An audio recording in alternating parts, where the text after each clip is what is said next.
If you can leverage this to get an extra zero behind your paycheck, all right, freaking bully. We got to get out of here. We do, because we have to get out of here.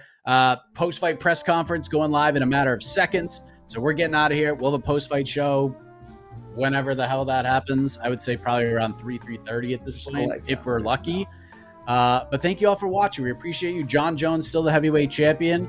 Let's see what his next move is. Charles Oliveira wins. And there you go. A crazy-ass weekend of fights is in the books. More reactions to come. Now we can go cry because Jon won and we're sad. Yes. We have time to cry before go watch it with the post-fight presser. For Jed, I am Mike Heck. Shout out to Casey on the 1s and 2s. We're out of here. Love y'all.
How you been?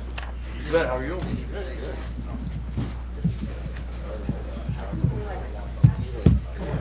It's our sometimes annual release. Right? Again this spring.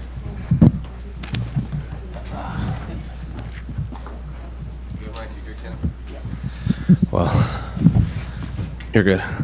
Y'all got the pizza, huh? So more in the back if you want some. It's a little rude, I think. After I'm done. Right? I mean, Jorge ate like a whole pie when he did his interview up there. Yeah, no, those guys are crazy. I'll eat after. Well, Bo, congratulations on staying perfect. I guess what are the emotions and I guess reflections on this fight? Because we've seen in the past you've been critical of yourself even on quick performances. So to go 3 full rounds, I guess what are you feeling? I feel great. My shin hurts a little bit. He checked one of my kicks, so that wasn't fun. But yeah, overall, I judge myself based on my effort, my performance, how I feel like I did personally, and I was able to take a guy who's a veteran of the sport, dominate him for 15 minutes, shut him out. He really had, he didn't have any big moments in that fight. I feel like I, showcased a lot of development, improvement, really more to myself than anyone else, and so yeah, very happy with it. And at media day, you said there was a world where you could take him down and submit him. You said 1,000 ways to win this fight, but it was a standing affair against an elite black belt. So is that how you saw the fight actually playing out when you envisioned this? It was definitely one of the options, a possibility. For me, again, there was a lot of different ways for me to win that fight. I think that I came in open, and as I'm winning the striking battle, I'm not really feeling a lot of resistance from him. I'm not feeling any takedown attempts. So, I had a big advantage on the feet, so I kept it there. I didn't see any sense in taking him down, putting him in his best position, and, making, to me, what would have been just a bad decision, a low IQ decision. So, kept it on the feet, dominated the whole time, and got the win. We see some of the markings on your face, and you said your shin is a little banged up. Is there anything else going to keep you from training? Is it right back in there? I got a 7-day suspension from the commission, so we'll be back in a week. But yeah, I think this one, I got myself because I don't remember him really ever landing anything. So that I might have accidentally got myself. And I have to ask about the chants from the crowd. I mean, I'm sure you're not accustomed to hearing that, being NCAA wrestler and everything. I guess I was pumped. They were Bo. How many times does MSG, chant your name for that long? So, I'm pumped about it. It was great. Well, obviously, this is an arena that I spoke about the other day. You had some not great memories here. You now get to replace them, at least with a victory. What were kind of the emotions going through your head as you're walking back, and now you get to really soak it in? Oh, it feels good. I was definitely reliving the 2016 quite a few times in the back, and felt good to, in my mind, kind of right that wrong a little bit. And at the end of the day, I look back at those moments in my career that didn't go my way just as blessings, as opportunities to improve and grow and get better.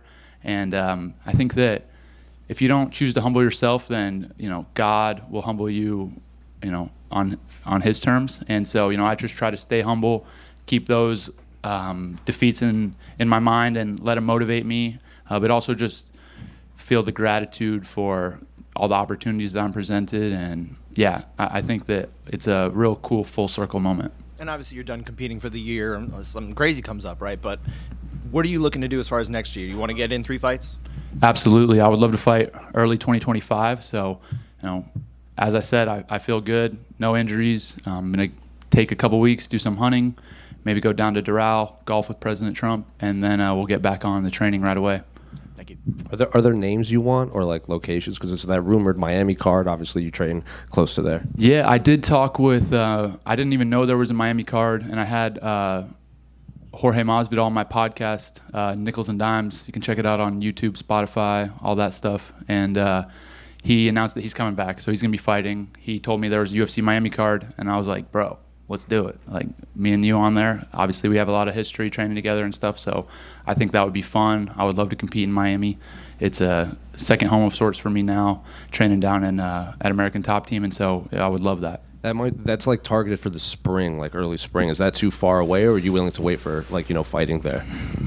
I mean, maybe March, but I would like to fight earlier if I can. So we'll see. If it's in March, then I'll probably be in. But later than that, we'll have to adjust. Bo, right here, right in the middle. So when you come up as fast as you can, obviously you have a big fan base, but there's also people who just hate on you, think you didn't earn the spots. So far in the UFC, you've beaten UFC veterans. They say, oh, he beat cans. He's a can crusher. Now you take a guy like Paul Craig who's been ranked, and people are still criticizing your performance. What do you want to say to those people? It's all good. I appreciate you guys as well. I definitely appreciate the people that believe in me a little more. But, if you're got a problem and hating on the way I'm doing things, it's all good. I'm just focused on myself, improving, developing. And I would hope that you maybe listen to a few more interviews, more long-form content of what I'm doing. You can get to know what type of person I am outside of just, what I do in the cage, because that's just a small part of me. It's in no way like the entirety of the person that I am. It's just what I do and what I love and I'm passionate about. But yeah, I appreciate any type of criticism, feedback, and I think I'm always looking to improve. So if I see some genuine criticism that has a base to it, I would take it to the heart and try to make adjustments. I know you've been outspoken in interviews and stuff, and sometimes people can misinterpret that. Like you said, some people will call you cocky. It's, a lot of times it's self-confidence. I think about the other day, you talking about wrestling Miles Martin here at MSG and talking about the loss. But on the flip side, you don't mention that, yeah, you lost to him, but then you also pinned him to win the national championship and your team title, kind of showing the humble side of you in that. Do you think that is more your character and that people are missing it, or is it just you really are super confident? Well, I appreciate you bringing that up. That feels good. But I always try to stay grounded. For me, winning and losing is important, but it's not the most important thing. The most important things to me are my faith, my family, my team, my best friends, and the people that I love. And unfortunately, a lot of times in sports, we're just judged on our performances, on our wins and losses, that type of thing, and people are going to have a lot of opinions. But to those people, I would say, I just think that it's important to, if you're going to watch a fighter, cheer for him, boo him, just give them a chance, get to know them, try to figure out what type of person they are. And yeah, I always just try to treat everybody well, with respect, and at the same time, I have a very, very sincere belief in myself and what I feel like I can accomplish. And if that bothers someone, then no worries. Bo, when you started this thing, did you imagine a world where you would do a fight, go 15 minutes, and not shoot a takedown? Honestly, I don't think I ever imagined that, but it's a really cool thing, and I think it's a great testament to my coaches and my team, all my coaches at American Top Team, Mike Brown, Coach Ton, Coach Barboza, Thiago Alves. These are guys that I'm working with a lot, and Coach Barry Robinson with A Million Styles Boxing.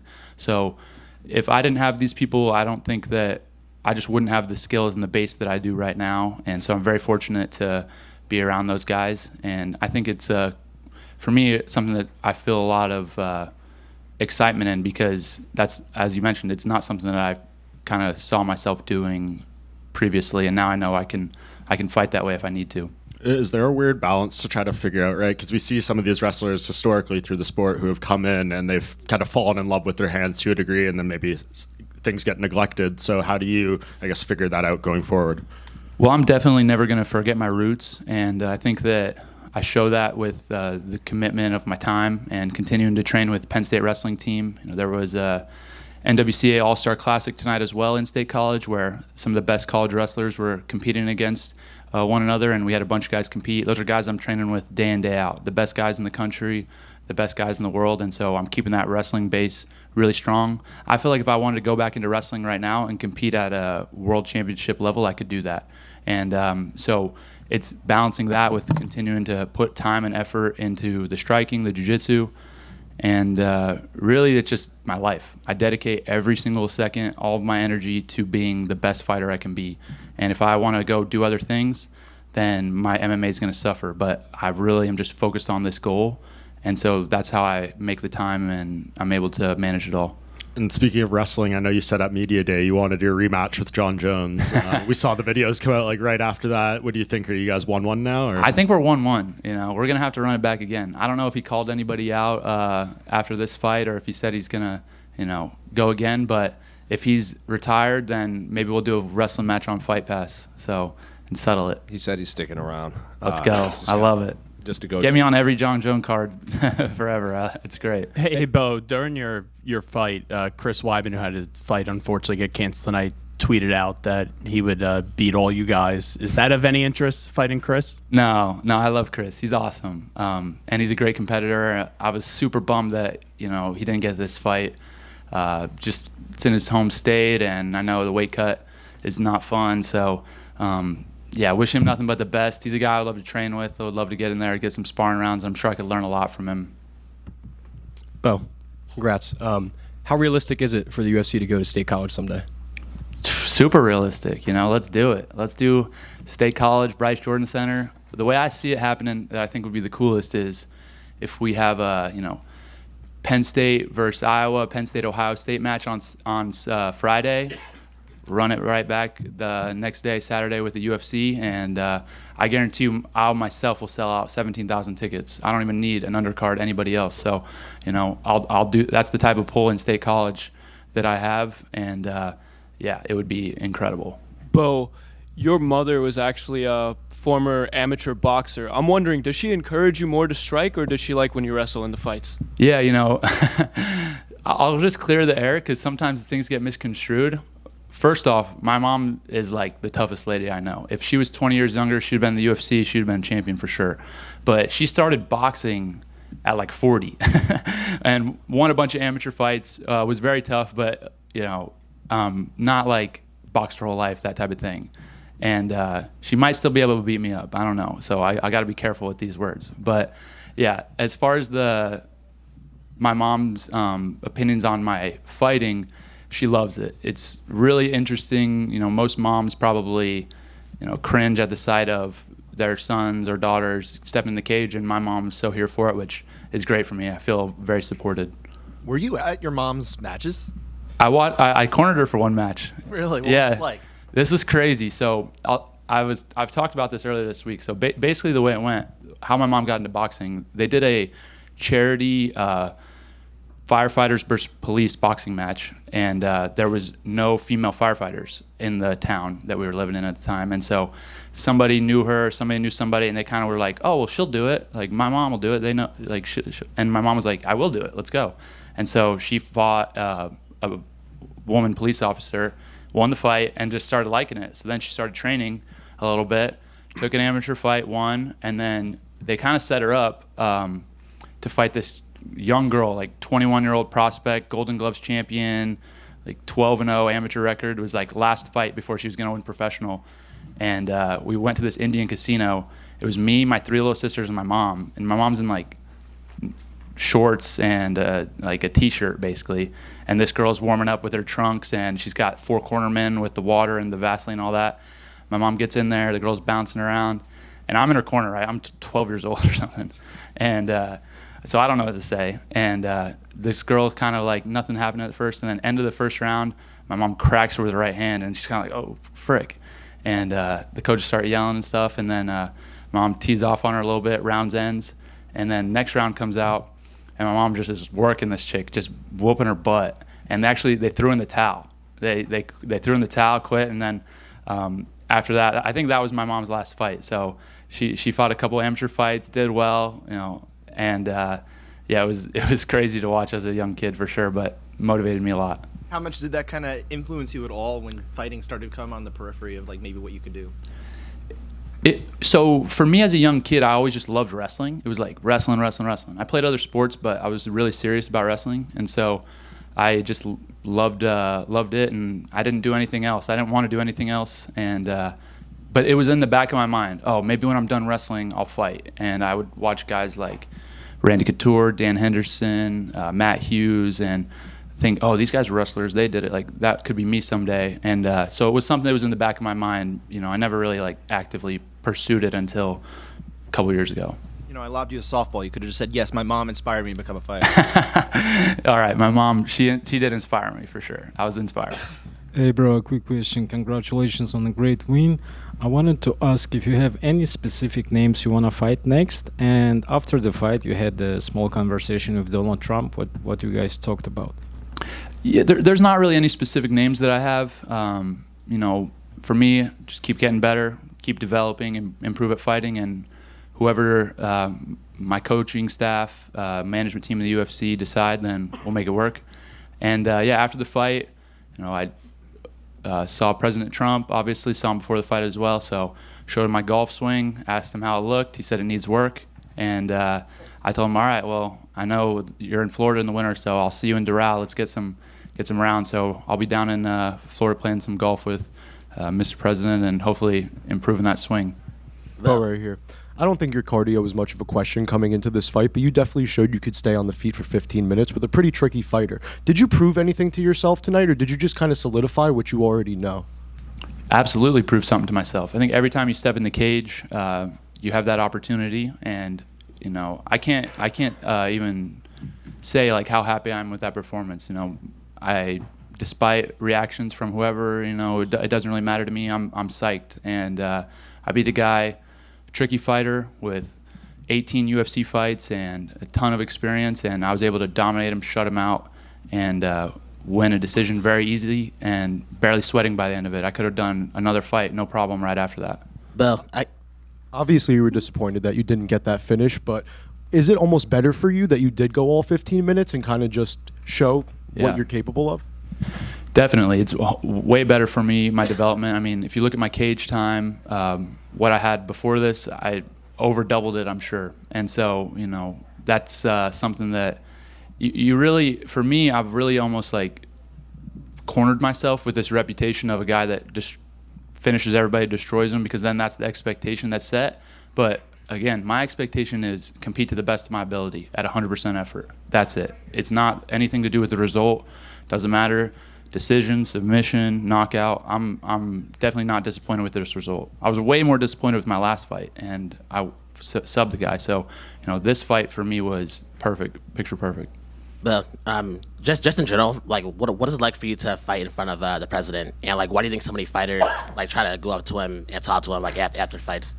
He's just the man, like he just has that crazy aura, and everybody wants to be around him. He's just so charismatic and dynamic, and for me, I'll say the craziest part is it's just becoming normal. It's just becoming like my life, and been able to spend a lot of time with him, which I'm really, really grateful for. Just to I grew up in small town, and to be around somebody like that is just amazing. And so for him to come watch my fight, I was able to see him on his way out as well, talk to him for another second, is just something I'm really, really appreciative of. So you mentioned you want to fight about 3 times in 2025 maybe, which is a big departure from what happened here in 2024. Are there any sort of regrets about maybe not getting as much cage time in 2024, not getting enough fights? How's the motivation suddenly flipped? Is 2 fights to 3 fights that's a big difference? It's a large difference. I guess it's a while between the fights. I guess it's like 30%, right? Ish. 33. So, yeah, it's a decent difference. Yeah, I think for me, I want to fight as much as I can, and with that being said, development takes precedent over the quantity of my fights, right? So, I would rather just continue to get better, improve, and than just get a bunch of fights to get a bunch of fights. And so, my kind of mindset and view of how I want my career to progress, I think is very different and unusual from most fighters and from what the press, the media, the fans see. They're like, all the fighters are, let me get in there, let me bang, bro. Like, I'm about it. I want the #1 guy. And I get that mentality, but that's just not me. I'm development first, improve, get better, and that's just the way it's going to be until my career's over. It doesn't matter if I'm 1-0, 6-0, 26-0. It's going to be that mindset. And there's no argument that in cage fights, the actual fights will aid the development more than just the practice? There absolutely is a lot of merit to that, but I think that it's a balance, right? So, there's some guys that get 5 or 6 fights in a year just to get the checks and get the fights. That's not me. I think that there's going to be times in my career where I can fight 3 or 4 times a year. There's going to be times where I fight 2. Maybe there's a time where I don't fight for a whole year.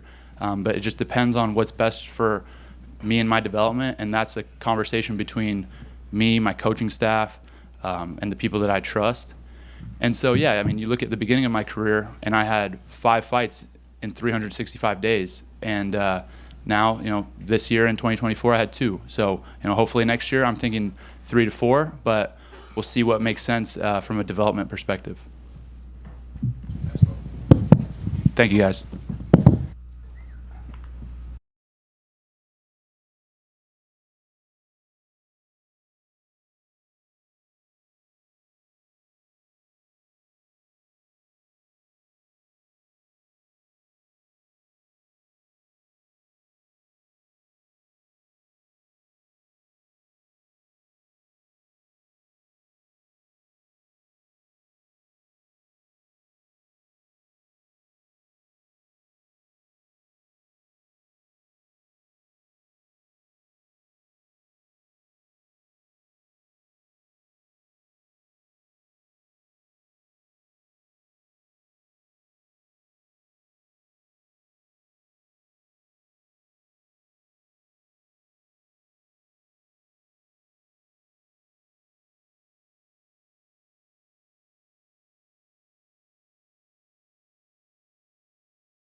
What's up, gang? Attendance was 20,200. The gate was 16.7 million, second highest grossing event ever. Number 4 highest, what does this say? Number 4 highest. I don't know what it is. We did something good at number 4. So we hold number 1, 2, 3, 4, 6, 8, and 9 all time here. Oliveira and Chandler, Jon Jones, Brahemus and Elliott. We gave them both. They all got 50,000. It was hard to pick between all those fights, so they all get 50,000. Congrats to them. Oh, 4th highest all time ever. Yeah, got it. Thank you. Well, Daniel Farmer here. Yeah. We have star of the main event, Jon Jones. Obviously, you've been singing his praises forever. This is the greatest fighter ever. But to do that to Stipe and just turn him off with a spinning back kick of everything, just what was your reaction to what we saw? And the kicks that started right from the jump, hurt him with the first kick. This guy's fight IQ is off the charts. And, you know, everybody gonna admit now that he's the pound-for-pound best fighter in the world. And let me tell you what, this thing had upset written all over it too. I mean, Stipe, all the talk about Jon Jones, Stipe seemed pissed, focused, and you know, he came here to win. He looked good. He was physically in great shape. The list goes on, and Jon literally picked him apart. The jab was unbelievable tonight. How he was kicking the legs and the body. Every time he kicked the body, I thought it was over. And then he would go for the head kick and slipping punches. I mean, he's going to be 38 years old this summer. He looked incredible. I just don't know how any of you don't see that this guy's the fucking greatest fighter in the history of fucking people fighting. He's 37 going on 38. And again, tonight, he went in and did what he did. He's fucking unbelievable. And as long as he's active, he's the pound-for-pound best fighter in the world. So moving forward, what do you do? Like, as obviously you said, you want him to fight Tom next, and you said that could just be the biggest heavyweight fight of all time. It will be. Yeah. And Jon was on the post-fight thing. He said he wants to be well compensated because he saw what Jake and Mike. He will be. So when do you actually meet with him? Is that a Tuesday conversation, or is it? I got Tom waiting outside for me right now, and Jon, you let Jon do Jon. Jon's going to disappear. Not only will you not hear about him or what he's doing, neither will I.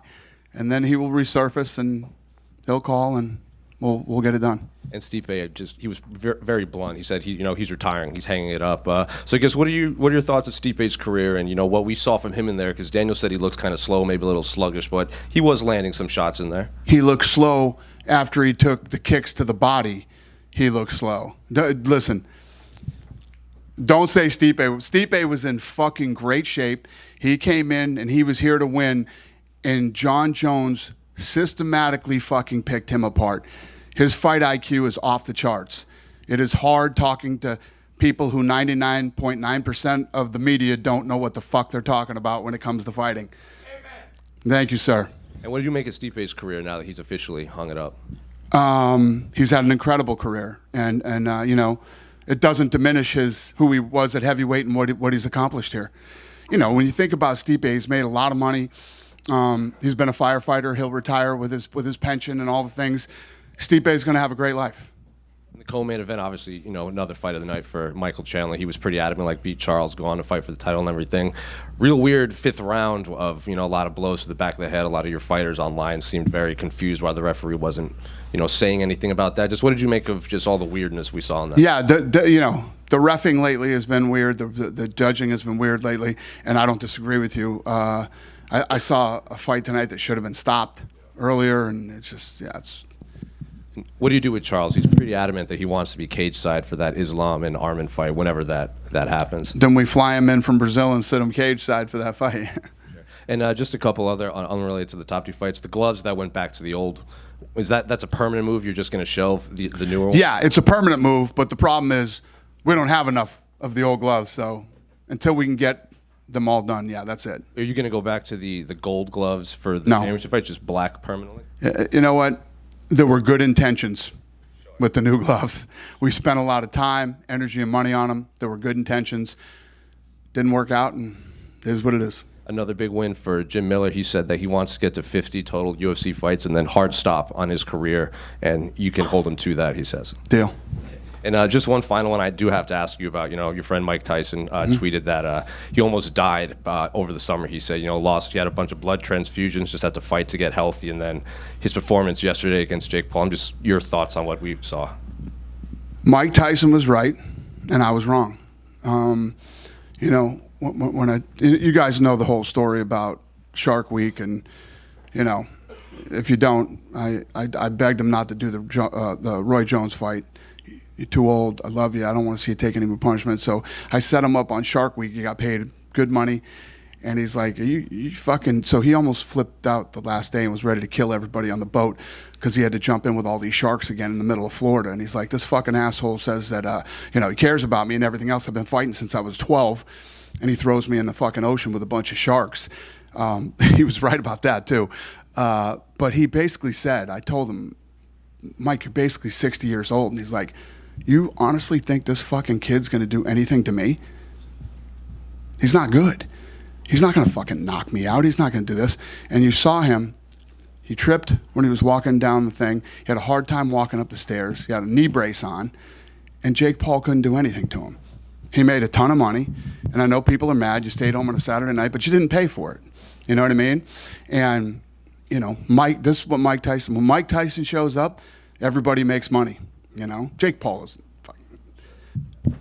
I don't have to tell you guys. You guys know. Mike Tyson is the A+++ side of that thing. And he was right. Jake Paul couldn't do shit to him. So he was right and I was wrong.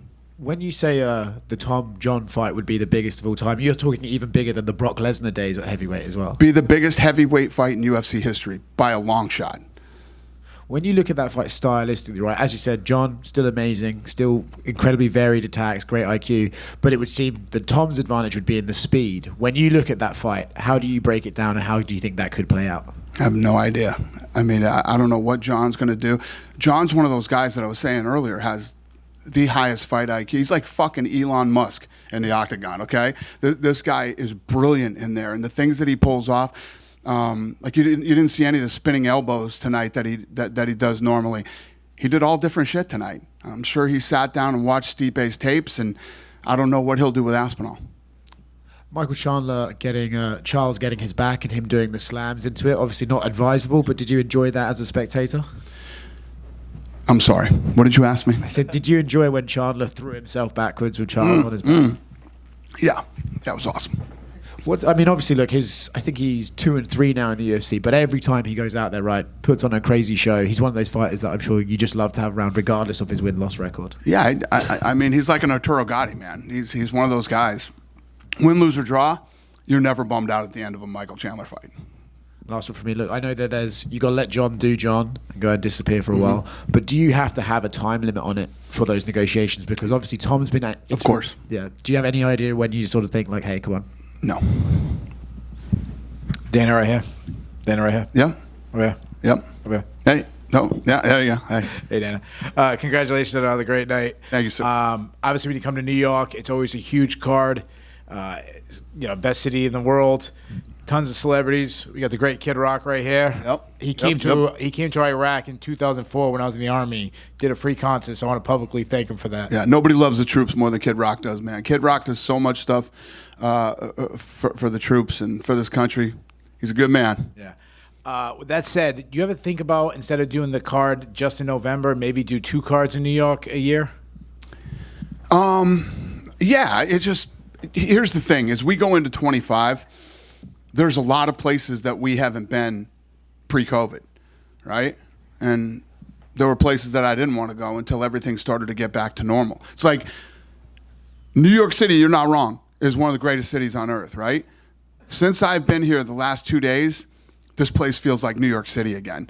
Like people everywhere, packed, shopping, eating out. There's just a good energy here again, man, and it felt really good. But in 25, we'll probably just come back here once, even though I'd love to come back here more. But there's cities that I'm going to go to next year that we haven't been to in a while. I'm going to do Chicago. I'm going to do Seattle. I'm going to do, a few other places in 25. So obviously this was a big pay-per-view. Your next pay-per-view, you have the flyweight title fight. You have Kai Asakara, the main event, UFC newcomer.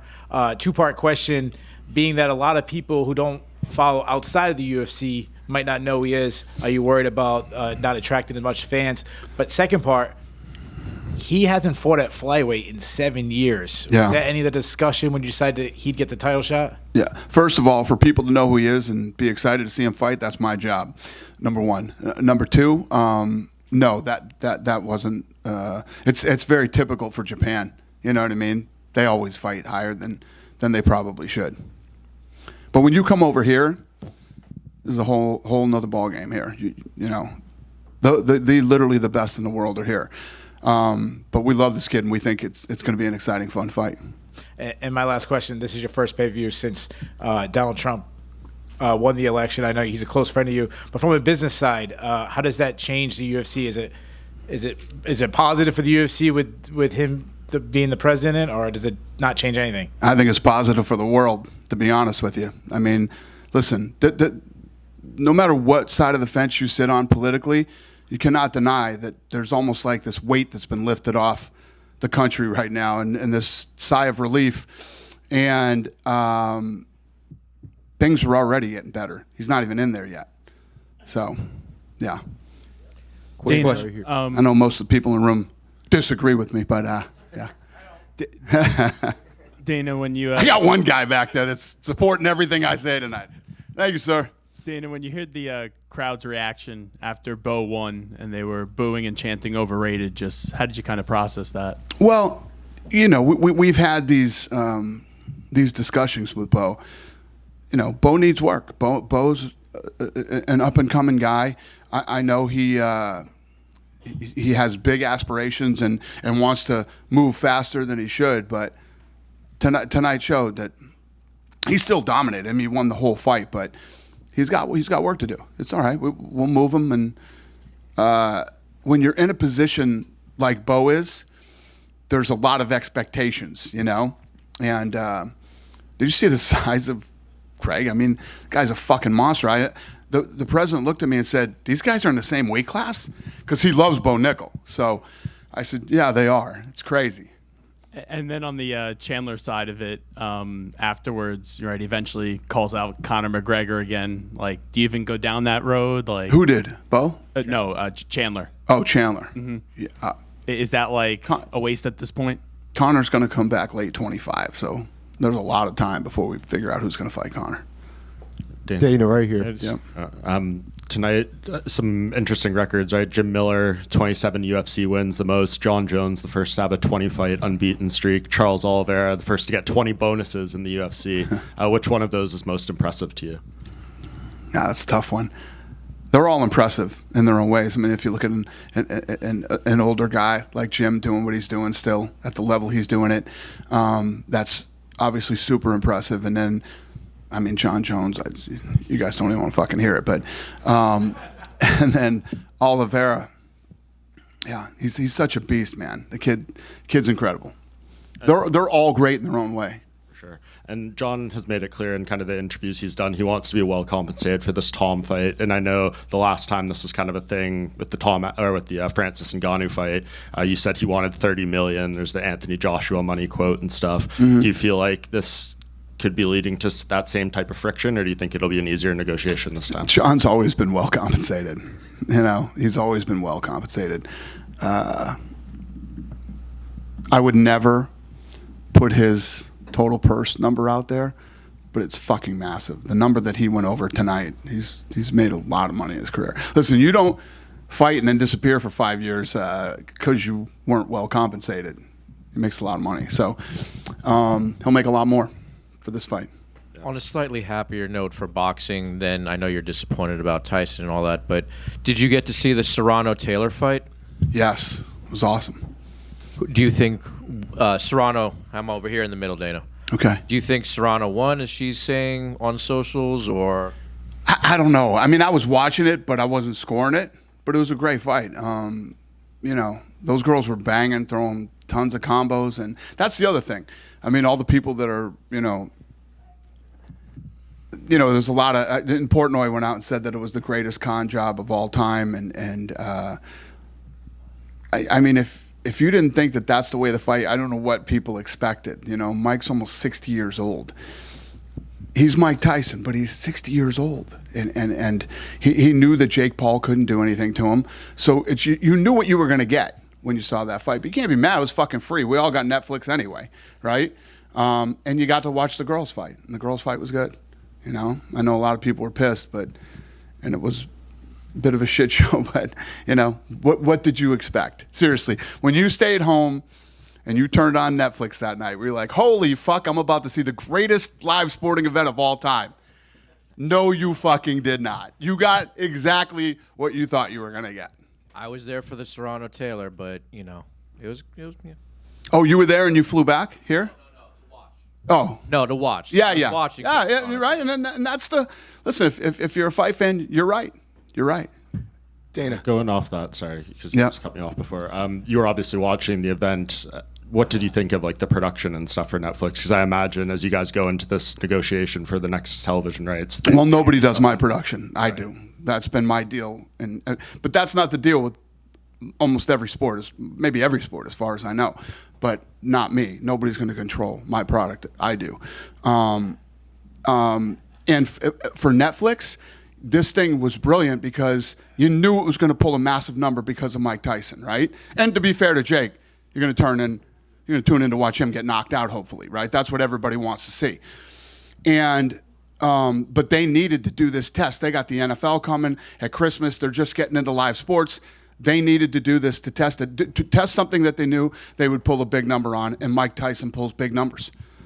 And you booked this Ian Gary versus Shavkat fight for the next pay-per-view. No interim title, just a co-main event, 5 rounds. Was that discussed at all? And why, with Bilal out in this situation, was an interim title not the right decision? Yeah, because we know when Bilal's coming back. You know, he's not going to be out that long. So it's a number 1 contender fight. You do 5 rounds, which is great for both of those guys to get 5 rounds under their belt before they fight Bilal. And when do you ever have a fight, especially in MMA? We have 2 undefeated guys. You got an 18-0 with a 100% finish rate and a 15-0. You know, 2 of the best young up-and-coming prospects in the division to face off to see who's the number 1 contender. Shavkat tweeted out that he was really disappointed in the division. He said basically everyone ranked above Ian turned the fight down. Was it difficult to get the fight made? No, not at all. Listen, all these guys get disappointed about. I mean, you want to talk about disappointment? Chris Weidman's probably the most disappointed dude on the planet right now. That's the sport, and it happens. Yeah, and you announced the Q1 schedule tonight. That came out, and you're going to the Intuit Dome in LA in January. Why go there instead of Staples Center? What's appealing about that? It's new. I like new arenas, new technology, and this place is supposed to be badass. So I'm looking forward to checking it out. Dana, I can't wait. Congrats on tonight. Thank you, sir. You've turned the UFC into this global entity, powerful. You mentioned that, I think for boxing fans, it was frustrating last night. So often in our lives when boxing's had big moments, they've stumbled. That's kind of where the UFC flourishes.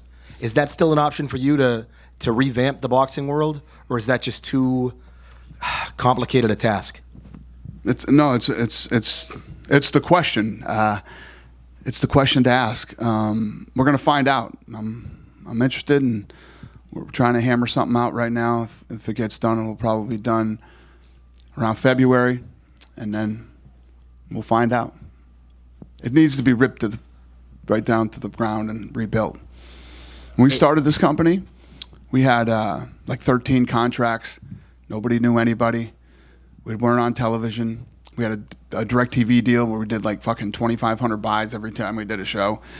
And we literally built it from the ground up. That's how you do it. I don't know if there's ever been a sporting, a business, or anything in the history of the world that has brought in trillions of dollars, trillions in revenue. And at the end of the day, there's nothing left. There's nothing there. It's, so that's the plan. Just two more in the front right here. The odds for Tom and Jon were, the early odds are just released. Tom is a minus 135 to Jon being a plus 115. I'm curious what you make of those odds. It's awesome. I love it. I love it. Just one other last one that I remembered. It was announced Nick Diaz is probably out of his fight against Vicente Luque. Does that have anything to do with that video of Nick that came out? That Nick's out of the fight? Yeah, that's been reported. Shit, I didn't even know that. Nick out of the fight? Okay. Well, have you been made aware of that video of Nick going around social media? I've seen a lot of videos of Nick. Okay. And Nate. Dana. Dana, the UFC signed Mikey Musumeci to the first BJJ exclusive promotional contract in UFC history. Can you just talk more about the work that went into that? You said it's been in the works for over a year. Yeah, I mean, we're getting into grappling now. So he's one of many. We'll go after all the greatest guys in the world. Hey, Dana. Yeah. Over here. Yep. Yeah, congrats on the night, on a phenomenal night. Thank you, sir. Wanted to ask you, were there any upcoming fighters or, a couple guys on the undercard you're actually excited about potential matchups happening later? And also, just to emphasize the impact of tonight, with the past presidential election and everything going on the grandest stage possibly in the country, just the overall energy and everything tonight. Yeah, I mean, we always, all the guys that are on the undercards are usually guys that we, have high hopes for and that, we're looking to build. I don't really understand your question about the election, but yeah, like I said earlier, I mean, I can feel the difference. When I go into places like New York that's normally crazy blue and people are running up to me and thanking me and saying, and New York has a completely different vibe this time than the last, several times that I've been here. It feels like New York again. It does. One down, one to go. LA. Let's get LA back. Dana, just in general, why do you think your fighters kind of relate well to Trump? Because back to back, it was Bo, then Chandler, then John. Why do you think they relate so well to the president? Well, if you saw the election, the entire country relates with Trump right now. When all the swing states, the only states she won were the ones that you didn't need ID to vote in. It would have been interesting if you needed ID, how that would have played out too. I think that the whole country, it feels like somebody hit the reset button. Everything feels, and however this election went, everybody was hoping it was a blowout. Either way, so there would be no more bullshit. And what I think everybody's tired of the bullshit, man. We're all tired. We all just want to live our lives and run our businesses and raise our families and do all that shit. And hopefully this stuff will all simmer down in the next 4 years. I was asking that because when you had the speech when he got elected, you think Bust with the Boys, all the podcasters. So it seems like a lot of young men relate well to Trump. So just how the fighters kind of relate to him tonight. So I've had this philosophy for the last 5 years that traditional media is dead and it doesn't hold the influence that it used to hold. The two most hated people in this world right now are the media and the politicians. Nobody trusts them and nobody believes them. And the true influence right now is with these kids that are on the internet and they're called influencers. So I've been creating relationships with these people over the last, like I said, 4 or 5 years. And this election was won on the internet. Fucking Dana. The way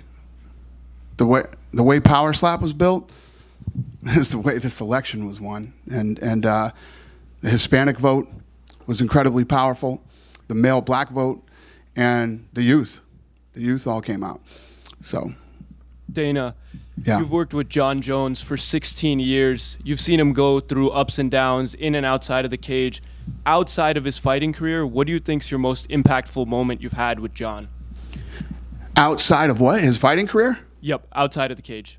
As friends. Me and Jon Jones never got along outside of the cage. We've had a horrendous relationship for 16 years. Not 16, call it 10, 12.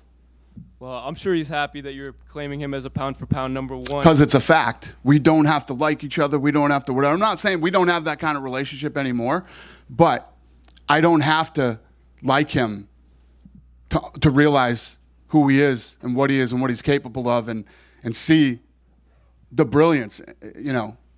He is the best to ever fight in a fucking fight, period. Ever. I agree. And Unless, like, maybe in the Roman days. I don't know fucking anybody that fought back then. But since people have been fucking documenting fighting, he's the best ever. And one last question from me. Venom has come out with a lot of custom shorts this year. 4 fighters on today's card had them. Which ones are your favorite of this year? I don't even know anything about any of them. All good. That is way out of my fucking wheelhouse. Right back here? Yeah. You've hit 100 shows in the Apex. This year, 17 out of 28 UFC fight nights will have taken place inside the Apex. With every other sport back to pre-pandemic operations, do you plan on getting on the road more than 50% of the shows this year? Yeah. I'm the one that got all the sports back on the road. That you did. Yeah. Yeah. I've wondered why we're still at the Apex. Because you know what? I had a problem going to a lot of places at one point. I said, you know where I'm going to go? I'm going to go to places where it's easy to run my business and we're not going to have to deal with any bullshit. So, you know, we you know where we've been, the usual suspects. Celebrated, not tolerated. So we're going to start hitting a lot of those places this year, and yes, sir, we will travel fight nights more too. Sounds good. Thank you. Dana, over here. Yeah. Dana. Yeah. Here. Oh, Dana. Yeah. Here. Okay. Yeah. Yeah. Coming to this room, a guy told me he have a cancer and 1 month to live, but that he was happy to have seen a UFC event. How do you feel providing this kind of emotion for people? Help me. He said there was some. I believe he said there was someone he met that was dying from cancer, but. Next question. What was it? He said, I believe, correct me if I'm wrong, he met a fan that was dying from cancer and he was happy that he was able to see That's it. the event. Yeah. Do we have a translator here? Oh, the Jon Jones girl? Oh, Jon Jones kid. The guy with Jon Jones? No. Just a guy in this Madison Square Garden have a cancer and told me. And Yeah, he no, listen, was happy to see. So we've had so much of that. So behind the scenes, like, people will reach out all the time that are dying of cancer and all these different things, and we always bring people in to experience it. And how does it make me feel? Incredible that people who are dying want to come here and see an event. You know what I mean? He was very happy in here. Makes me happy. Yes, sir. Dana. Yeah. You say that Jon and Tom has the potential to be the biggest heavyweight fight of all time. Is that a fight that you think you could go against your normal rules and go for a stadium? It doesn't have the potential to. It's going to be. It's going to be the biggest heavyweight fight ever. It'll probably be the biggest fight we've ever done. And I hate stadiums, man. I hate them. I like arenas. It's just such a better vibe. People can see better. You know, probably not. And that fight will obviously take place in the USA. We don't know. We're talking about. We were literally talking about a lot of different options tonight before we came in here. So England's a potential. Could be anywhere. Could literally be anywhere. Thank you. Yep. Dana, over here. Just quickly, you know, obviously you don't make the fights on the night, but I'd imagine if Chandler had beaten Oliveira, it would have been. Well, Oliveira's obviously going to move on and be fighting up the division. Does the result almost kind of help him in getting that McGregor fight back on track a little bit, the fact that it didn't go his way tonight? I don't know. I mean, anything's possible. Listen, like I said, he's like Arturo Gatti. You know what I mean? People want to see him fight, win, lose, or draw. He's always exciting. He's always fun. I mean, the last round of that fight, he kept getting taken down, get on his back. So when he got on his back at the end, he just stood up and started slamming him. The kid always tries to win. He always comes to fight. And Michael Chandler's always going to have a home here. I mean, until he decides to retire, Michael Chandler isn't going anywhere. Will he fight Conor? I don't know. With regards, Conor, you mentioned on the Jim Rome show and again today that it's going to be the end of next year, which will bring him over 4 years out of the octagon. I spoke to him a couple of weeks ago, and he seemed more like he was maybe going to fight on February 1st. Where's the disconnect there? Who felt like that? Conor. Conor? And disconnect? And me? And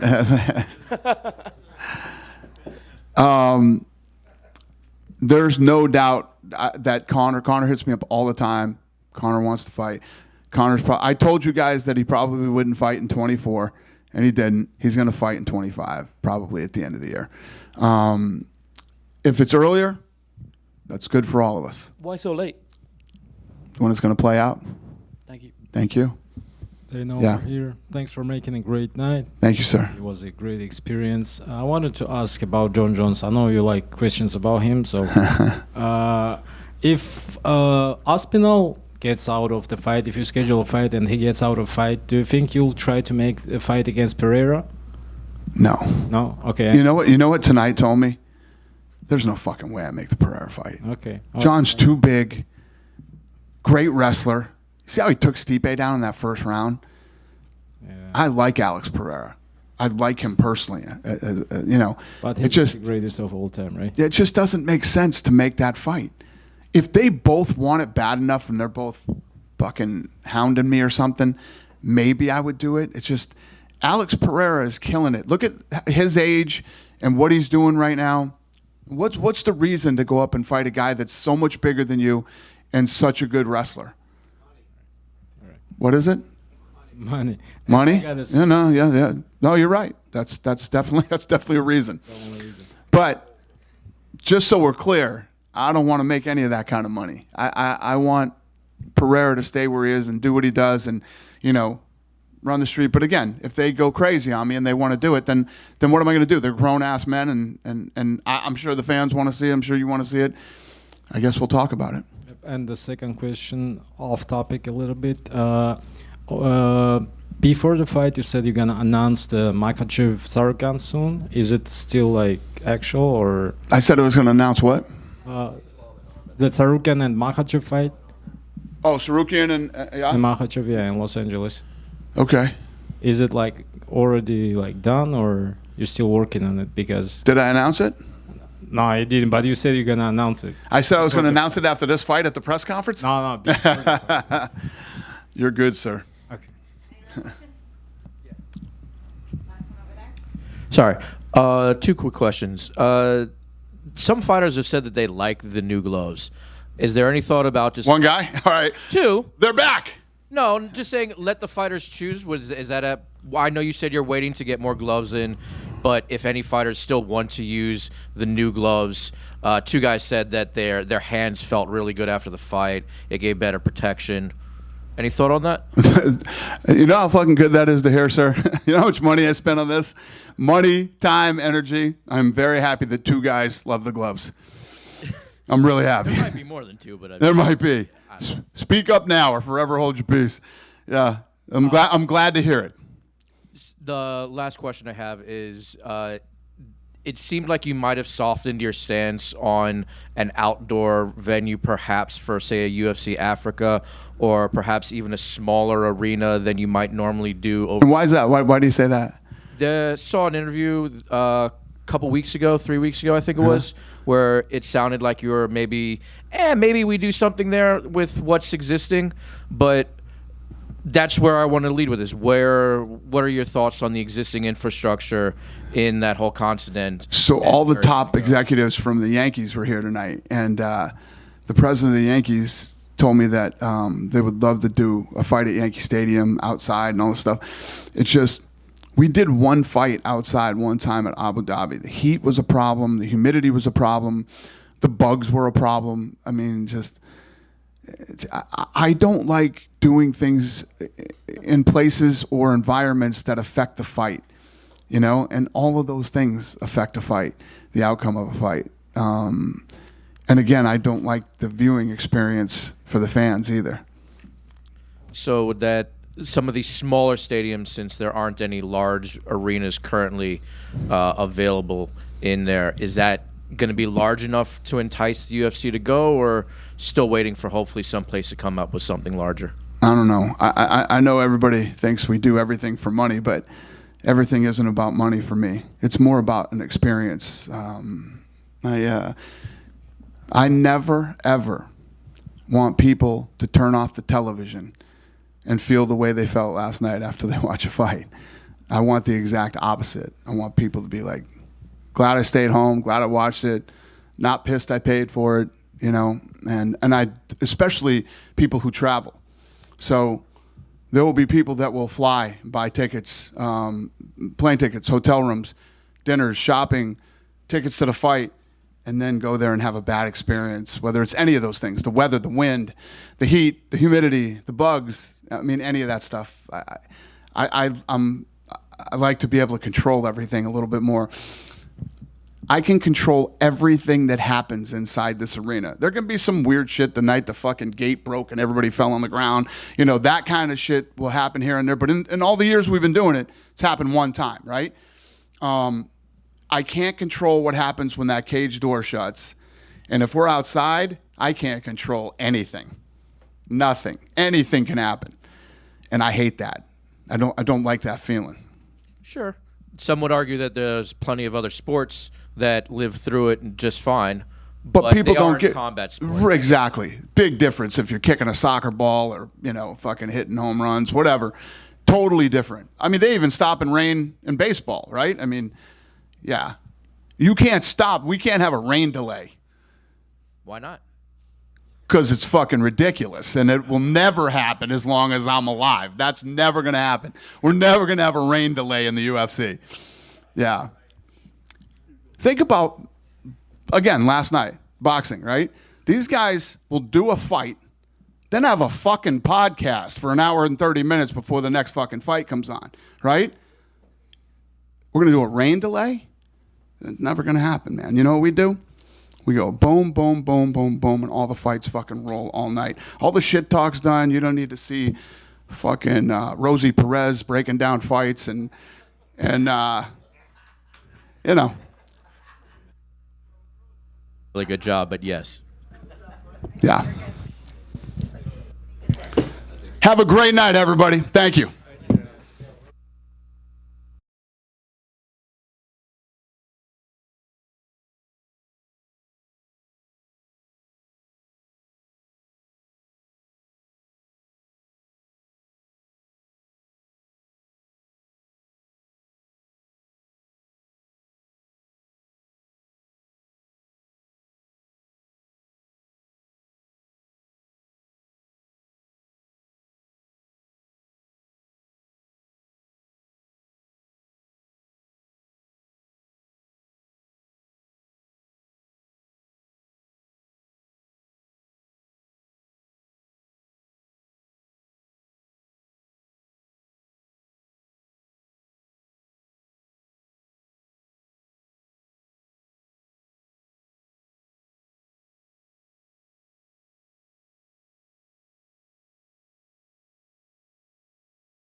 It's going to be in any given month. Do you think that him? No. You had. I know. You guys good? Well, Charles Furman right here. Obviously, congratulations on your second win now against Michael Chandler. Obviously, you know, when you sign a contract to fight someone like Mike, you know what you're going to be in for, a hard night. But I'm curious, like, is that what you expected in there for Mike to go all 5 rounds, considering what you did to him the first time? Primeiro de tudo, parabéns por uma segunda vitória contra o Michael Chandler. E quando você assina um contrato para lutar com o Michael Chandler, acho que todos os lutadores sabem o que espera eles em termos de dureza. Você imaginou que seria uma guerra de 25 minutos, especialmente que podia chegar nos 25 minutos, especialmente pelo domínio que você teve nos primeiros 4 rounds?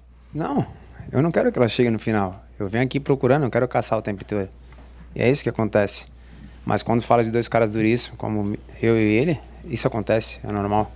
No, I didn't want it to reach 5 rounds. But I told people I was going to be, hunting for him all along, trying to finish the fight. But when you put two tough dudes against each other, that's what happens. How was he on the canvas? Because obviously you found yourself in a lot of very unorthodox positions, especially in those early rounds. I think you were basically sitting on top of him, and he was able to survive. So just skill-wise, what was it like to be grappling with a guy like Mike? Cara, como é que era no chão? Porque você, em vários rounds, você estava em umas posições bem esquisitas. Aí, uma hora que você está sentado nele, ele luta, ele tenta sair. Como é que é lutar contra um cara como ele? Cara, na realidade, a gente tá falando sobre MMA, é tudo muito imprevisível. Isso aí mostra, na realidade, o quanto eu evoluí, o quanto que eu cresci, sabe, dentro da luta. Se fosse há um tempo atrás, eu teria apertado para tentar finalizar, eu teria explodido para tentar ficar na posição melhor. Não, eu evoluí, só queria vencer. Actually, this is MMA, and I think, all you want to do is win, and I think it only shows how much I evolved and how much I got better. When old Charles, or Charles from before, would have, tightened up a couple grips there and wasted energy, or would have exploded a little bit to get out of certain positions, all I wanted to do was win.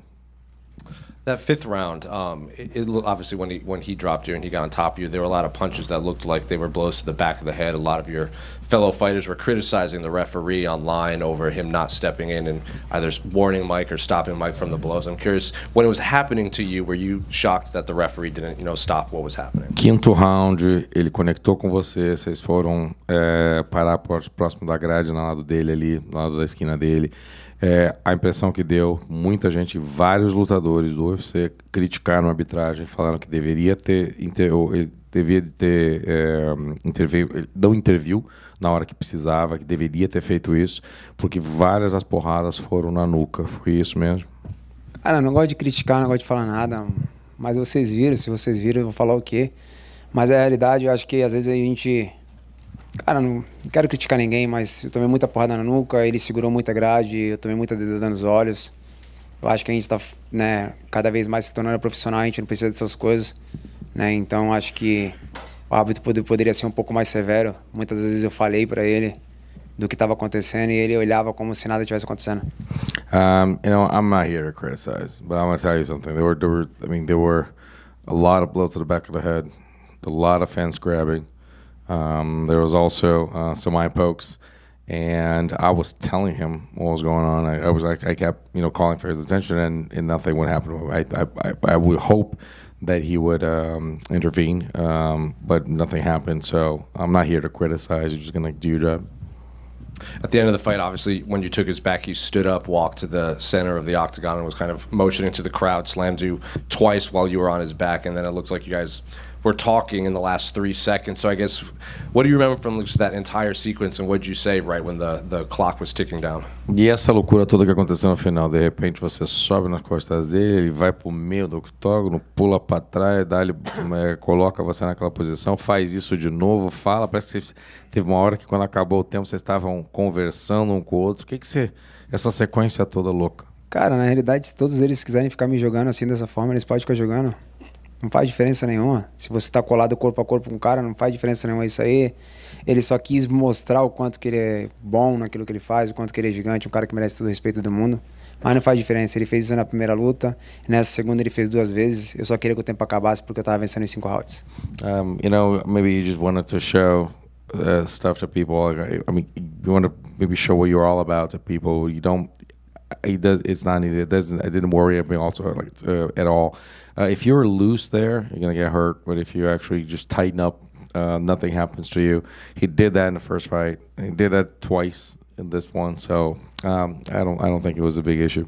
And just a couple more from me. You become the first UFC fighter to get 20 bonuses, and I believe you have over $1 million total now in post-fight bonuses for the UFC, the first person to reach that goal too. So I guess, did you know that? And I guess what are the reactions of these 2 milestones you've hit tonight? Primeiro de tudo, parabéns pelo 20º bônus, recorde na história. Deve ser o primeiro lutador a chegar em 20 bônus, e você, segundo cálculos, você ganhou já $1 milhão em bônus. Então, você sabia disso, que você chegou a essas 2 marcas, e como é que você se sente? Diego, onde está esse dinheiro? Diego, where's that money? Where's that money? Cara, feliz demais. Eu não venho pensando no bônus, o bônus que vem me procura, então são 20 bônus, eu tô feliz demais. I'm just so happy. I don't come looking for the bonus. The bonus finds me. It's very happy. And then just last one for me. Obviously, you said you wanted to stay cage side for the Islam and Arman fight. Dana White said he's going to send a plane down to Brazil to get you there when that fight happens. So I guess, Dana seems on board with your idea to be there cage side. Você falou que vai estar lá sentado na primeira fila para a luta entre o Islam e o Arman. O Dana falou que vai mandar um avião pro Brasil para te buscar para estar lá. Então você vai? Com certeza. Ele sabe disso. Ele sabe o que eu quero. Eu quero se tornar campeão de novo. É isso que eu vou fazer. Eu só vou voltar para casa, tirar alguns dias, bem pouquinhos. E aí, como o homem já falou que vai me buscar, eu vou estar lá esperando. For sure. I want to be a champion. Everybody knows this. I'm going to take a couple of days off. Since the boss told you guys he's come pick me up, I'll be right there. Charles, is it true you were carrying a knee injury heading into this fight? And if so, did that affect your training and preparation? Charles, é verdade que você veio para essa luta com uma lesão no joelho e, se isso é verdade, atrapalhou o teu treinamento? Eu não queria falar sobre isso, mas sim, foi verdade. Eu tive uma lesão no joelho direito, na onde que eu tive que ficar algum tempo parado.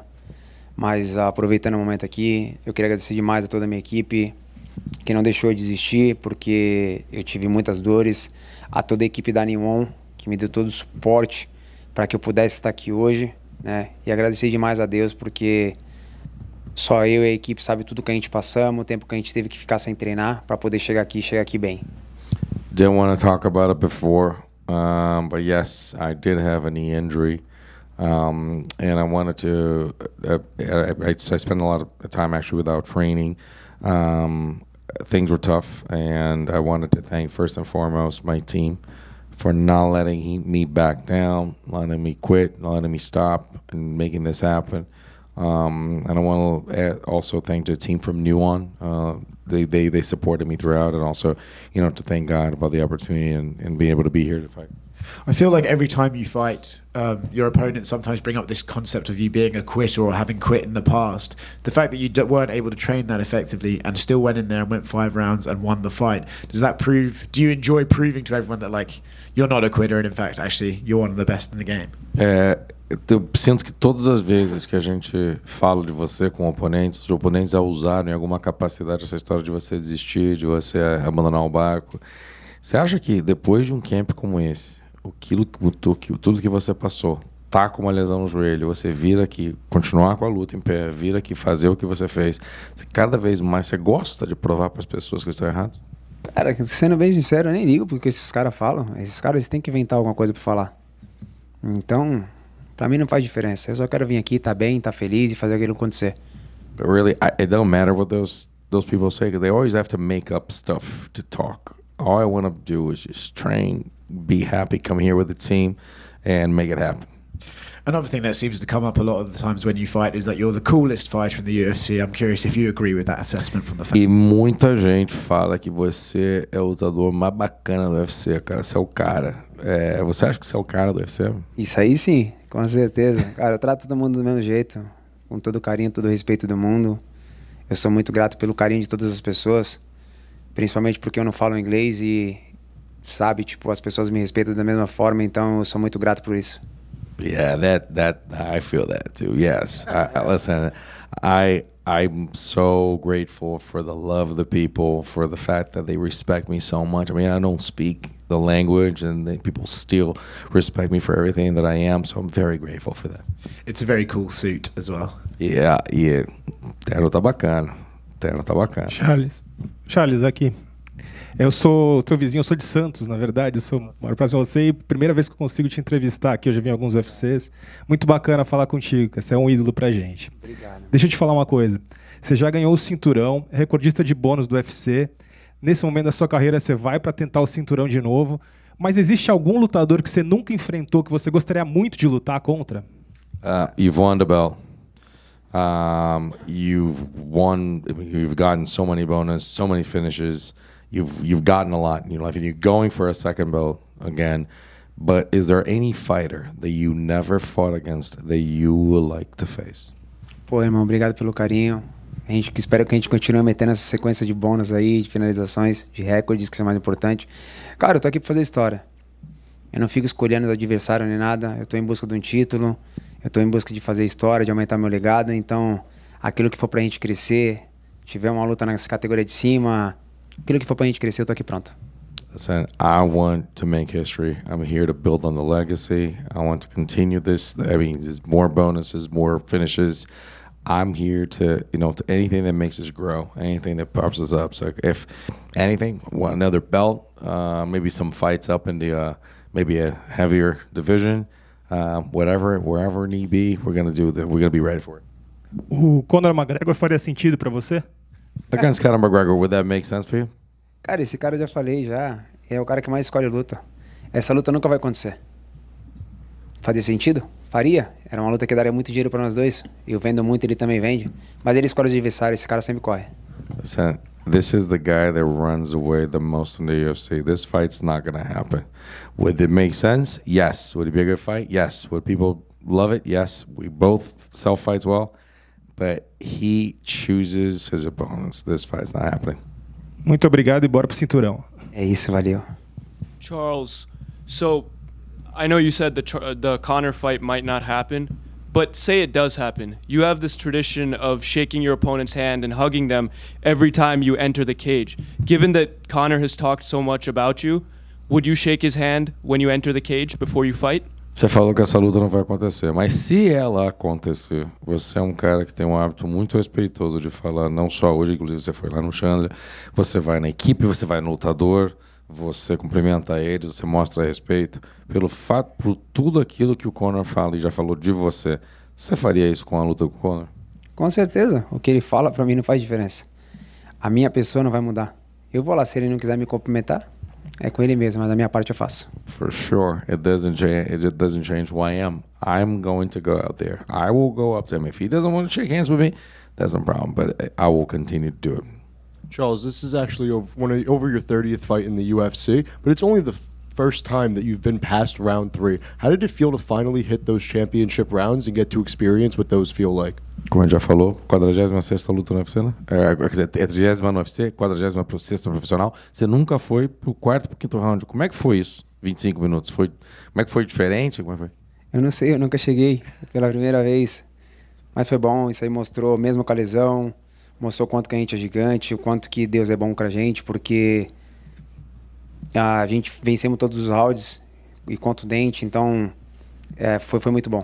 Eu não quero chegar, na minha próxima luta eu não quero deixar de novo, mas faz parte. I don't know what that's all about, man. I've never been. It's news to me. It's different. Think about this. It was good because even with the injury, with all the situations, with a tough fight, I will never want to be in the 5th round. I wanted to get to that point. I wanted to finish as soon as possible. I may have seen a 12-6 elbow or two in there. Were you happy to finally be able to use those after so long in your career? Eu acho que eu vi uma cotovelada daquela que agora pode. Você ficou feliz de poder usar? Cara, eu não gosto muito desse cotovelo, mas é bom, né? Caiu bem pertinho da grade, escutei o Diego falar assim, você pode bater de tudo que é jeito de cotovelo, então eu tava só aproveitando o momento. Listen, I don't like to use those, but if the moment calls for it, I was actually on top of him at one point.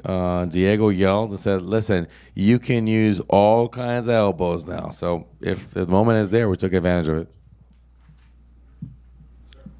Charles, it was a great performance tonight. Congratulations on another win.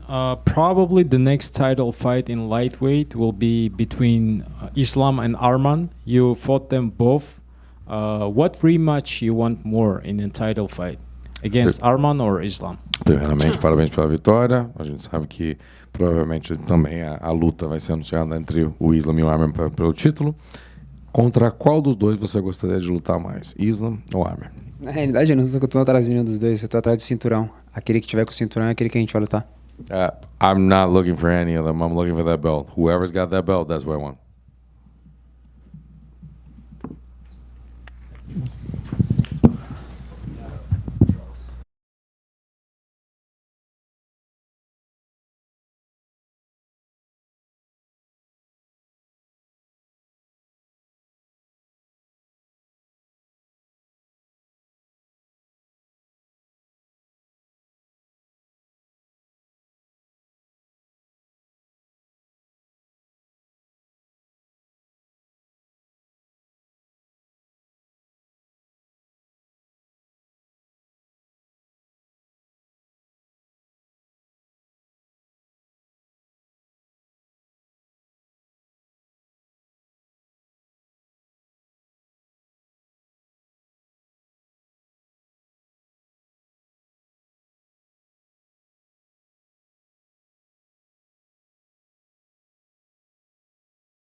My stylist made me wear those goofy ass sunglasses. They work. They work. Yeah, you feeling it? I roll with it. All right, cool. Well, Jon, congratulations on a successful title defense at heavyweight. So I guess, like you talked at Media Day, fighting in Madison Square Garden was important to you, fighting in New York, fighting Stipe. So now that you got through it in such impressive fashion, I guess what are the emotions now? I feel really, really great. I haven't watched the fight yet, but based on my team's reactions, they said, Jon, you performed great. Being out there, you want things to go perfect, and nothing ever goes perfect in the cage. You're not going to land every shot. You're going to get hit. But I feel really good. I just can't wait to watch it. Yeah. It's hard to say what my reaction is. I've won a lot of world championships, so it's a very familiar feeling. But I am very, very grateful. I'm so grateful. And you said not everything goes perfect in there, so I guess relative to the game plan you guys put together and how it played out, is that relatively how you saw it? Like the trip at the beginning, the elbows, the 12-6 we saw in there? Yeah. The coaches definitely wanted me to find that 12-6 elbow. I wish I could have landed it more legit. Stipe did a really good job with his defense and the bottom. The trip was completely unexpected. It was a takedown that just kind of came to me in the moment. And I was grateful to have been able to pull that off. One thing that I'm really excited about was that spinning back kick. Yeah. That was the one thing I'm really excited about. I have amazing coaches. I have Brandon Gibson, Greg Jackson, Coach Alex, Coach Aaron. I'm just naming some of my striking coaches right now. But I really want to give a shout out to my Taekwondo coach, a guy named Paige Bates from Albuquerque, New Mexico. His family owns Bates Taekwondo in Albuquerque, New Mexico. We started about 6 months ago. We started doing the spinning back kick. He would come over my house 3 days a week, and I've worked that same kick from both stances 3 hours a week for several months. And Bruce Lee says that he doesn't fear the man that knows 10,000 kicks, but the man who has worked one kick 10,000 times. And man, I put a lot of work in with that spinning back kick, and it's getting faster and more unpredictable. There's really no tell when it's coming, and it's a devastating shot. I didn't hit Stipe's liver. I hit him on the opposite side, but I mean, it sends shockwaves to a person's body. It can break a rib. It's just a really powerful shot. So I'm really proud of landing that shot after so many hours of working it. Shout out to you, Paige. And then throughout the fight, especially at the beginning, it looked like that jab was really frustrating him. And then the kicks to the body, just by the time you finished it, it looked like it had taken so he was getting slower and slower and slower. Was that just the plan to just methodically break him down until he just can't really out of his element? Yeah, my goal was to I really wanted to Stipe. He beat Daniel Cormier with that left hook to the liver. He did it over and over again. And I really wanted to hit him with that same shot. But once I felt his punching power, I didn't want to lean to the right. My left. I didn't want to be by his right side at all, because catching one of his straight rights could end your night. And so instead of working that left hook to the body like we had planned, I worked teeping to the body and the spinning kicks and jabbing to the body, and it worked out great. I watched his DC fight, and we noticed that Stipe can take punishment. He's a nightmare. He's a nightmare. You can hit him and hit him and hit him, and he shows no emotion. And I think that's why he's a 6-time world champion. But yeah, I mean, we put him down, and I'm grateful. He announced he was retiring. He said, "I'm retiring. I'm hanging him up." Did you get a chance to talk to him after the fight? No, I didn't get a chance to talk to him. I spoke to every one of his coaches at different times, some on Octagon and some backstage, and they were all very respectful men. Again, you can see why Stipe is such a long-time champion. He has a really solid group of men around him. And then Dana was in here, and you said if the Tom fight, you want to be well compensated. Dana said his quote was, "He will be, but he knows you're going to disappear. He probably won't hear from you. We won't hear from you. And then when you want to talk, you'll quote emerge and talk with Dana and Hunter." So I guess what is your plan moving forward for the next few weeks? I'm not really worried about the Tom fight. I'm really worried about the Pereira fight. That's what I want to do. That's what I want to do, and I think if the UFC wants to have me back, then I think that's the fight they'll make. I've been really clear about my intentions. That's what I want, and I mean, I just feel like anybody would understand at this point. Like, you know, I'll retire the heavyweight belt if I have to. It's like, dude, give the guy what he wants at the end of the day, you know? And I'm not talking to Dana directly. I feel like I'm at a place now where, you know, like I want to take what I find to be super fights. I don't want to fight dangerous up-and-comers anymore. I want to fight dangerous, established champions. So Tom can have the heavyweight championship. I don't really care about it. That my value doesn't lie in belts anymore. I've created something much bigger. I want Pereira. Dana was in here and he said that he would really like not to make the Pereira fight, but if you and Alex did hound him, he would consider it. But he said that realistically, that's not a fight he wants to see because he thinks your skills with the wrestling and the size would sort of outweigh what Pereira has to offer. I'm curious what you think about Dana's take on that. Man, styles mix matchups, and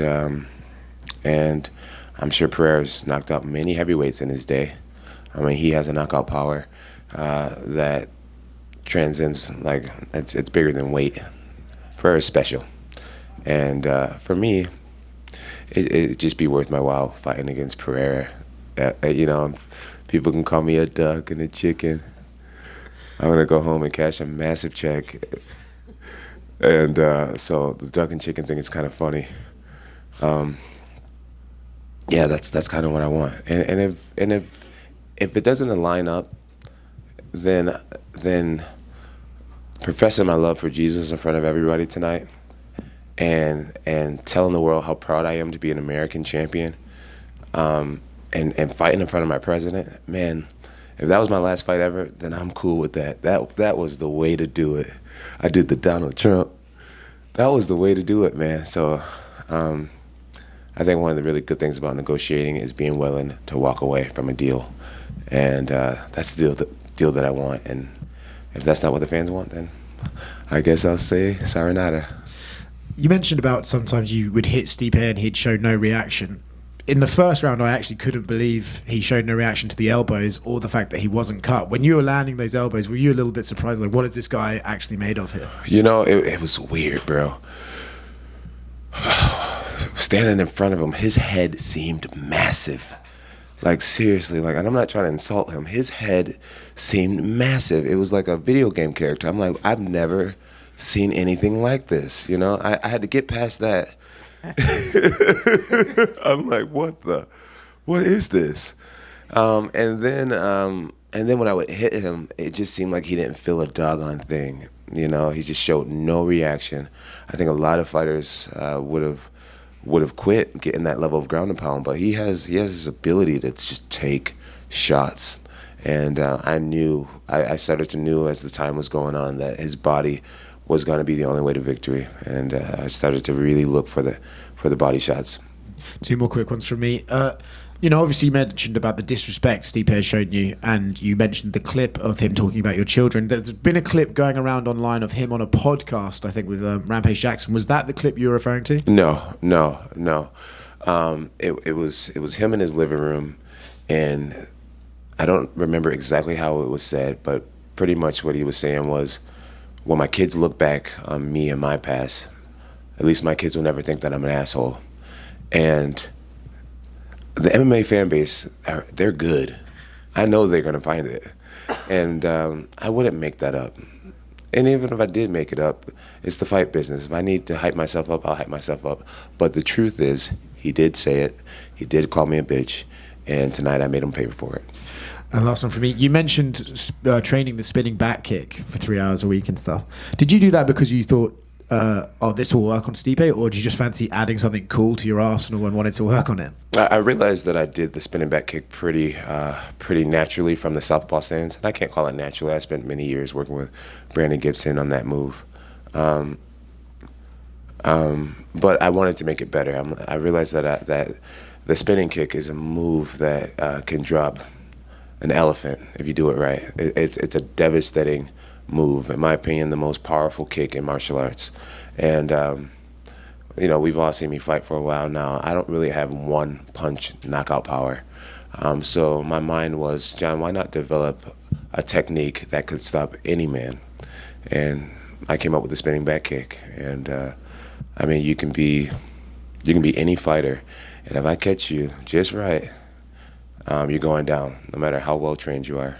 So I'll continue to work it, and I'll have some. I'm just gonna continue to work it. I'm sure all future opponents saw that, and it's just like that could easily happen to me.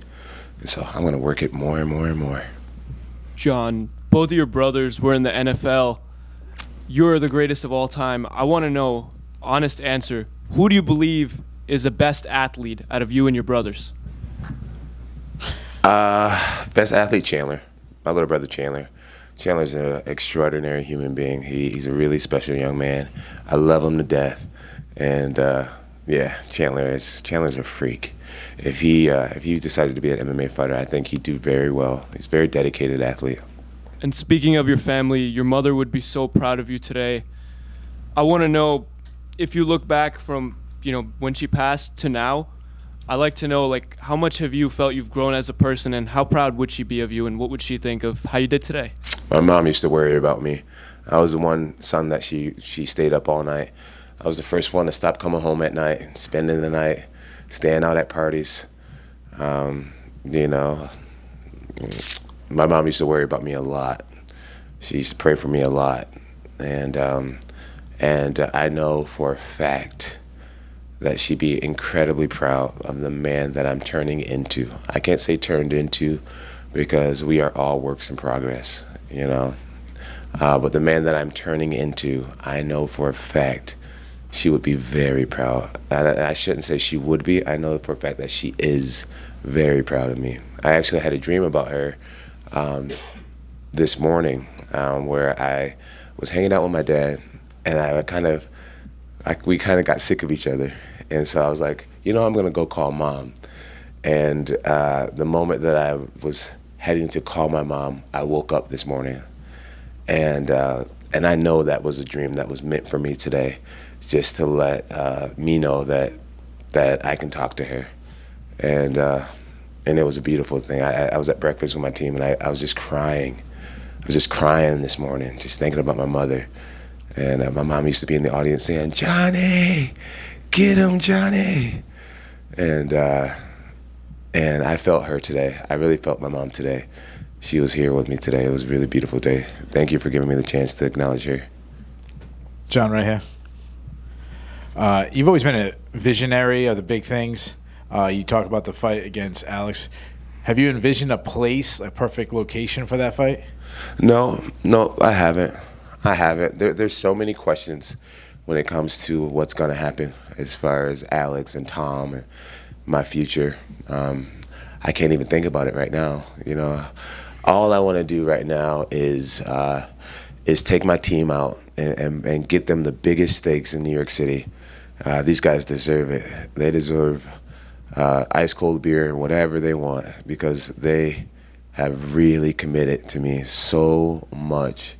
My team is an amazing group of men, amazing group, and that's all I want right now is just see them happy. I just got two real quick ones, but just for suggesting, you just won here in New York City. The last 2 years before that, he won here in New York City, so there's a lot of history right there. With Pereira? Yeah, I mean, he won 2 years in a row and headlining here, and then you just won here. So the one thing that's really cool is that I'm noticing that the fans are starting to shift. They're like, wait a minute, this Pereira fight is absolutely massive as well, and that's cool. I'm glad that you guys are seeing it. So two quick ones. You talked about your team. You kind of amassed this dream team for this camp. One of the guys that was in your team was Gable Steveson. I mean, I think the world would love to see that guy come to MMA. You chirping him or anything, kind of suggesting him to come over? Gable has everything that it takes. One of his first days at practice, one of my teammates got injured sparring with me, and Gable was like, I'll go in. I'm like, Gable, you might want to learn how to block and, defend yourself first. It can be a lot more difficult than what it seems. But that let me at that moment know that he is very game. I kneed him in the face at one of his very first practices. He ate it, and he looked like a little kid, like he just developed a new toy. He's going to be scary. He's going to be very scary when he decides to do MMA. He knows how to make men appear very weak. Me being one of them. And when he learns how to box and learns a little about jiu-jitsu, it's not a matter of if he'll become a UFC champion, it's when he'll be a UFC champion. And whether he trains in Albuquerque with our family or he finds a different team, whoever has him, I'm going to be really blessed to have him. He's an asset. So my last question, obviously in media days, there's a lot of sound bites is what everyone likes hearing. The big sound bite this week was you saying you wouldn't want to do business with Tom Aspinall. You said he's an asshole. A lot of people in the media kind of laughed about that, and even the U.S. broadcast are saying, like, what is he talking about? Tom Aspinall's the nicest guy on the planet. He never disrespects Jon. He says nice things about Jon. There's a lot of people. So what specifically has he said or done to make him an asshole? There's just a lot of people on his nuts right now, and But what has he done though? Coming up with Jon Jones T-shirts, buying a little duck, and just the little shit that he does. He's annoying to me. He's annoying to me, and that's my own personal. He annoys me. I get to you guys, you find it entertaining, but I find him annoying, and I just don't like him. And at the end of the day, if I give him the opportunity to fight me, I want to be so compensated. I want to say it, I want that fuck you money, honestly. And that's just what it is. That's just what it is. Or else my life is perfect without him. I don't need him at all, and he needs me. And that's a good place to be in a negotiation. So I'm sorry, I lied. One more question. You love Muhammad Ali. You've talked about him a lot. A lot of this week was comparing this fight and the Ali Frazier, you being the Ali side. What does that mean to you? I don't know. I don't try to be Muhammad Ali. I really want to be the best Jon Jones that I can be, and I really feel like I'm doing it right. I'm really proud of marching to the beat of my own drum. It really feels good. I'm doing it my way. I'm doing it my way, and it feels good. I mean, you see athletes stick around too long, and I don't want to be one of those guys, man. I just want to win in every form. I want to win in the record books. I want to win financially. I just want to win, and there's a lot of people that I piss off right now, and it just lets me know that I'm doing it right. I'm doing it my way. It should only make sense to me. It should only feel good to me. And right now it does. I know I didn't answer your question, but I just wanted to say that. Jon, down here in the middle. Mm-hmm. I know you said that you'd be willing to walk away from negotiations if your demands aren't met. I know you haven't made those demands yet, but have you set a timeline for when you want those negotiations to have been concluded by? I don't even want to call them demands. I don't want to put the wrong energy in the room when it comes to Dana. I respect Dana so much. He changed my life completely. I don't want to call it demands. I'm not demanding anything. I'm not trying to run anything. I'm not trying to boss anyone. I'm just clearly letting people know my intentions. And whenever Dana wants me to fight is when I'll fight, as long as we can come to an agreement. I really want to make that clear. I don't want to go there with the word demand. Respectfully, Dana and I have been closer now than we've ever been before. And as a young man, well, not even a young man anymore, as a man, I want to respectfully have a conversation with him and see if we see eye to eye. And if we do, I'll fight whenever he tells me to. Okay. Two very quick questions. Is there a dollar figure that equals fuck you money? A very, very high number. It's going to be a very high number, for sure. Don't want to define very high yet? No, I'm not. I've learned over the years not to really get into finances publicly. But I want to be compensated to the point where if I won or lost, that it really wouldn't matter. Okay. And the last question, you have mentioned obviously that you would like to fight Pereira for the BMF belt. So last question I have is, why are you ducking Max Holloway? I like that. You're funny. No? No? All right. Thank you. I'll give the guys a soundbite. Quack, quack, quack. John, over here. John, I know you're a big LeBron James fan, and he's in his late 30s, still dominating the sport. 4 straight triple doubles. You're in your late 30s, still the GOAT. I just want to know what is it that you guys have in common from a mental perspective that allows you guys to still perfect your craft even into your elder years? I don't know. I don't know what it is, but I'm grateful to have whatever it is. I definitely know that these is what I'll say. First, I'm going to say my relationship with God. I'm far from perfect human being, but I do love God. And I feel like he loves me too. He loves us all, really. My fiance, she's taken me very far. Without her, I would not have made it this far. I know that for a fact. My team, the men in my life, I have extraordinary men in my life, and I am strong enough to know how to ask for help. And I know that we were designed to be together and to have many people that has your back. And I'm just surrounded by powerful, intelligent men. And I think that's why I'm still here. John, over here. To your right? Over here. Down here? You're like to the right? I'm like, yeah, sorry. Your other right, John.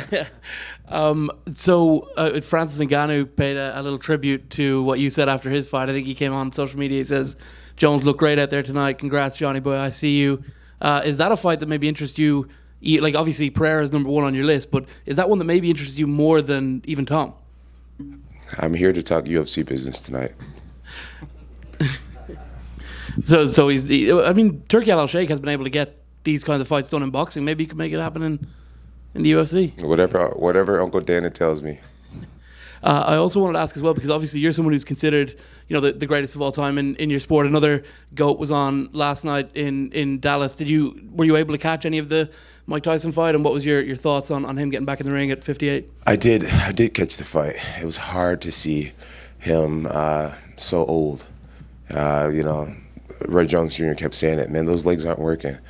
It was really hard to see. He really sold it, with the highlight videos of him training and his physique. I wish he went and showed us his ass. That was a little wild. I'm like, Mike, you didn't have to do that. Mike's a freak, I bet, dude. I'm like, Mike, you old nasty old man. You old dirty bastard, you. It was hard to watch, but I respect him so much for getting in there. That was the cool part. It's just, I'm sure, they compensated him very well. He got to give a bunch of fans what they wanted, which is just to be alive, to see him compete. And for that part alone, I thank him. I'm sure a lot of us thank him. And any respect to Jake for not, because I mean, when Holyfield came back, Belfort went and just kind of iced him in very quick fashion, and I think Jake probably could have done that later on in the fight, but he opted to let Mike get to the bell. I don't think Jake gave him mercy. I think Jake played it smart. I think that's what it was. I think Jake knows that you're winning. Let's stop while you're ahead. Let's coast. Let's get through this fight, because Mike can drop anyone with one shot. His legs weren't working, but that upper body was still moving, and those punches were still swinging. And I didn't view it as Jake giving him mercy. Jake coasted through that like an intelligent fighter would. Two final questions, Diego, and then Mark. John. Sir. I saw yesterday there's a video you were praying with Charles Oliveira, and today on the backstage you guys were looks like exchanging really beautiful words to each other. How did this relation start? When did you meet him? Why did you guys were praying yesterday? How did you guys get kind of close? I'm not sure if we met each other in the past, but yesterday we were on the same Sprinter van heading to a press conference, and I could see that he was having a rough weight cut, and he just was real quiet, and he was just, he looked like he was hurting, and everybody on the bus, we were all laughing and we were all, speaking English and everything, and I just wanted to include him. And so I just looked back and I was like, bro, you may not be feeling good, but you look great. That suit looks great. I was just probing at him to try to just start a relationship, and his translator started communicating for us, and that big old smile he has and everything, and I was like, man, this guy's cool. And then at the press conference, I realized how much people love him, and then we were watching me and my wife were watching Embedded, and my wife's like, John, he's a Christian too. I was like, he's a Christian as well. And I was like, oh, really? And so then I liked him even more. And when I saw him next, I asked my pastor, I was like, hey, would you pray for both of us? And my pastor was like, of course. And we came together and we bowed our heads in. And even though he probably didn't understand anything we were saying, we had that agreement right then and there. And after we were done praying, I was like, Team Cristo, which is Christ from Portuguese. And he understood that.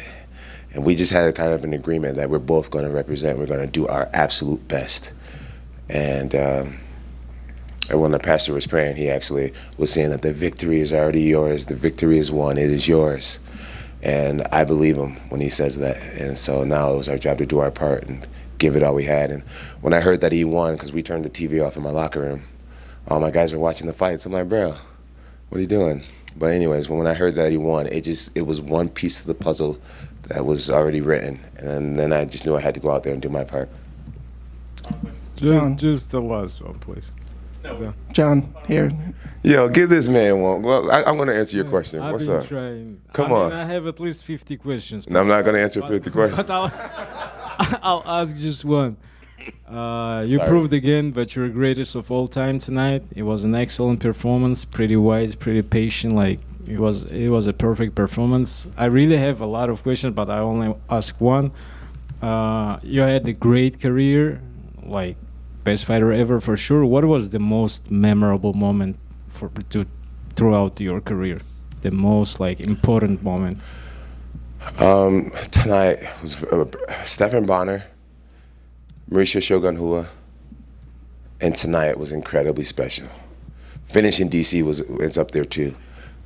Stephan Bonner was the first star that I fought as a young man. Everybody around me told me that I was no one and I couldn't do it, and I had to really work on meditation and bringing up my self-esteem for the first time, to beat Stephan Bonner. Mauricio Shogun, beating Shogun, taught me that I could be great. Kid from a small town, never good at anything. I became a champion. DC, it was just very personal. And tonight is the biggest moment of my life. Like I said earlier, to talk about Jesus in front of our president and let the world know how truly proud I am to be an American champion. It felt awesome, man. To finish Stipe, it felt awesome. It felt awesome. And that's why I know for a fact that I can retire after a night like tonight. I can't pronounce it, but the Italian term vidi vici, or I came, I saw, and I conquered. I feel that tonight. I'm very proud. John, right here. Just speaking of the fight tonight, I watched the clip a bunch of times on the spinning back kick. Were you able to see it land? No, I didn't see it land, but I felt it. Yeah. Do you feel like that it was a clean? That was where you were going on it. I wouldn't be surprised if he hurt a rib, if he fractured a rib. I guess we'll find out. I don't know if he went to the hospital or not, but the liver shot is the liver is on the right side of the body. I hit him on the left side of the body, but those organs in there, when you rattle them, the liver's not too far away. So either he felt his liver when I hit, or he felt his rib. But I hit clean, really clean. So you didn't see that he was down until you turned around and then faced him. That's when you came in, right? Yeah. With the new rules, I wanted to kick right away, but I'm like, let me not mess this up. And I went in for the punches. And I really want to take the moment also to just say thank you to Stipe Miocic. Thank you for being a first responder. I absolutely love you. I love our law enforcement. I love being an American. I love our military. I love our firefighters. I love our nurses and our doctors. And I appreciate you, even though I did not like you during this event. I appreciate you and I respect you so much. Thank you to you, your family. God bless you. Sincerely.